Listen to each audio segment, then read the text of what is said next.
All right. Joey Pigza Swallowed the Key by Jack Gontos, Chapter 2. Family Tree. My dad ran off when I was in kindergarten, and my mom went after him. My grandmother raised me until this past summer. That's when my mom finally stopped trying to get my dad turned around and remembered about me. One morning, she rang the doorbell. "Who's there?" I yelled. And when Grandma and I yanked open the door, a stranger was standing on the porch mat, like one of those church ladies dressed in shiny shoes and a Sunday hat. "I'm sorry for being gone so long," she said. "I'm sorry you're back," Grandma snapped, and shoved me out of the way with her elbow, which nearly jammed my Tootsie Pop down my throat. "I just want to smooth things out," said the lady, who was my mom. "I've heard all this before," Grandma shouted, and shoved me back again because I kept sticking my head around her hips so I could see what was going on.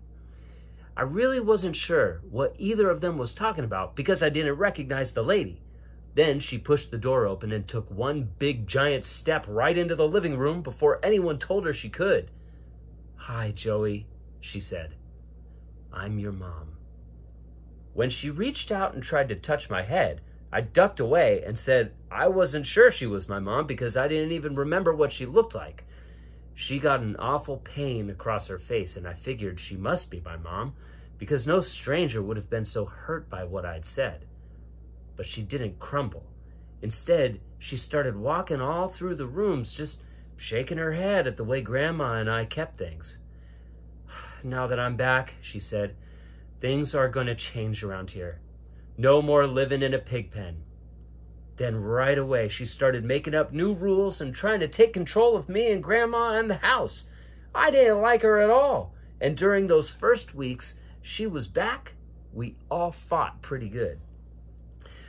I was a wired up mess by the time Mom came back to live with me and Grandma. By then, everyone thought my grandma was the nutty old lady responsible for my bad behavior. But I am how I am because Grandma was born wired. And my dad, Carter Pigza, was born wired, and I followed right behind them. It's as if our family tree looks like a set of high-voltage wires strung across the field from one steel tower to the next. And Grandma all the time said I was just like my dad, bouncing off the walls 24 hours a day. But he hasn't yet bounced in our direction, so I guess he's still bouncing around somewhere else. Grandma said he bounced over to Pittsburgh. But someday he might spring back and just bounce right through our front door. I wish he would because I only just hear about him now, and I'd like to see for myself what he is like. I have one of those wind-up cars with twisty wheels that when it bumps into things can change direction and bump into something else over and over. And when I play with it, I always think my dad is steering, eyes spinning in his head and his foot all the way down on the gas. My toy car gets drained and stops, but I'm guessing that he never winds down. He just keeps on smashing into buildings and signs and parked cars. I figure we got a lot of common because once when Grandma was in a sudden good mood, she said to me in a helpful warning, "Joey, I want you to pull your act together. You don't want to turn out like your father, do you?" "Can I get back to you on that?" I yelled as I tried to run off. "Listen to me," she said, grabbing me as I ran by. "Your dad's such a nervous wreck he couldn't stand still long enough to line up for free medicine down at the clinic." Then Grandma held me by the ears, and I lifted my feet off the floor until I wiggled like a snake and screamed, and she let me go.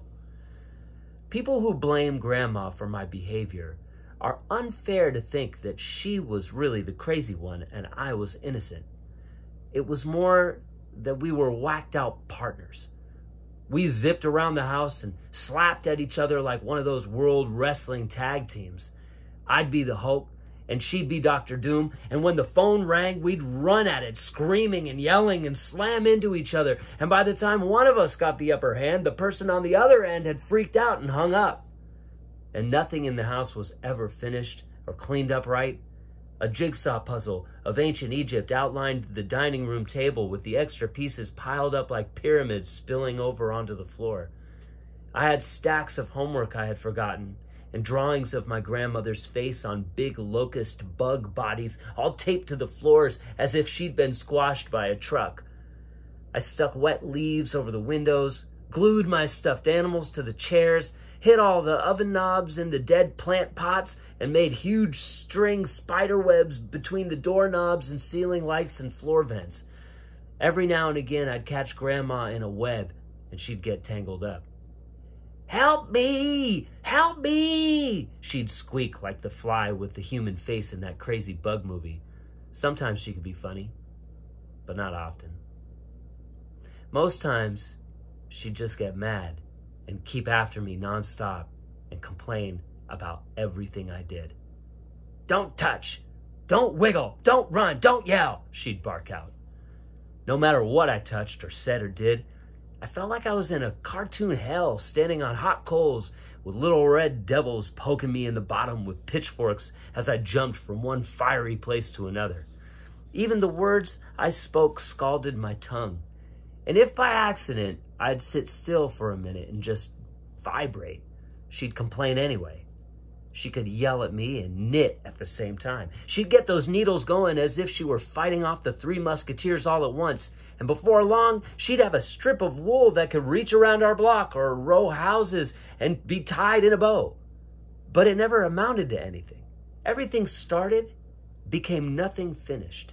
And all her projects and my homework and hobbies just ended up in piles collecting dust. Even now, my bedroom still has the walls painted in placid pink, where she had got going on the bottom but didn't finish at the top. Someone told her the color pink would calm me down, but it didn't work. Until Mom returned, my bed was pushed over in the corner along with the chair and splintered dresser drawers and the peeled off fake wood grain. Old newspapers were spread over the sheets to keep off paint, but I'd been using them as a blanket. Sometimes I think if Grandma had finished painting that pink on everything, I might have calmed down. I used to sit in my closet and pry open the paint can and stare into the shiny pink circle and was mesmerized for hours. Or maybe just minutes.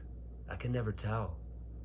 But if you believe a color gave off a feeling, then I think it is true that pink gives off lots of calm. Maybe that pink just wasn't pink enough because before long I'd turn into my wired self again.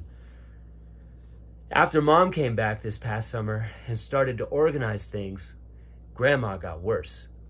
She got meaner. And I think it was because she didn't like rules either. I had to stay with her when Mom was at work, and she began to scare me.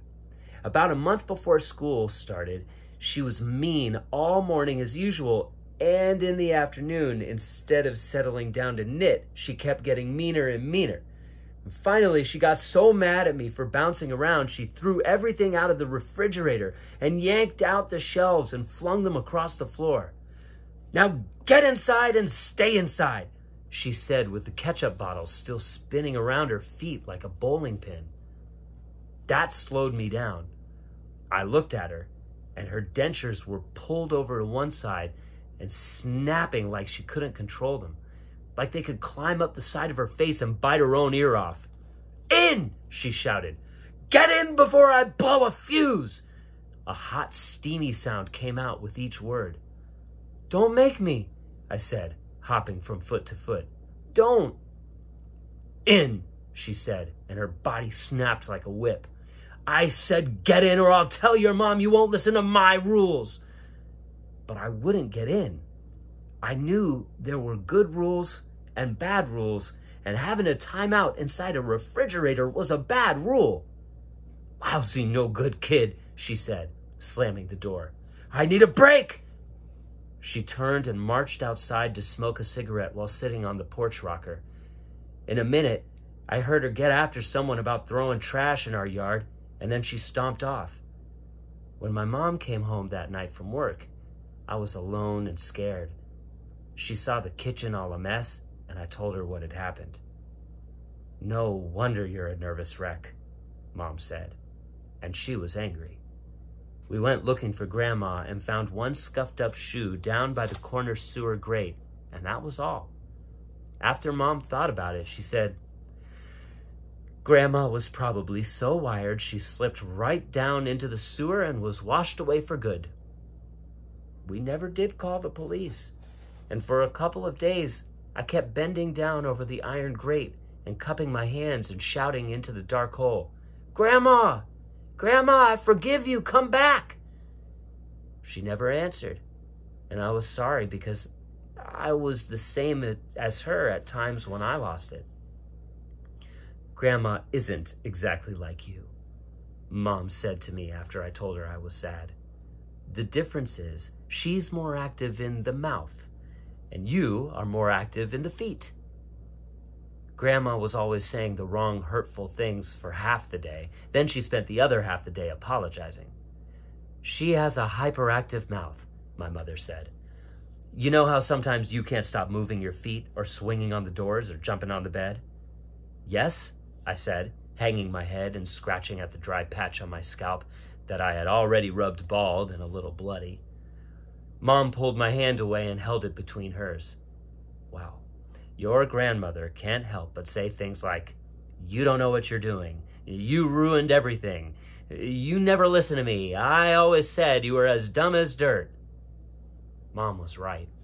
Grandma would just get so excited about being mean that one thing would lead to another, and before long she didn't know what she was saying, but her lips were flapping a mile a minute.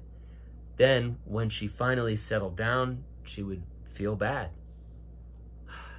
"I'm so sorry," she'd begin. "I never knew anything I said upset anyone. You all shouldn't listen to me. You know I'm just a nasty, trash-talking old fool." She'd say the same thing over and over again.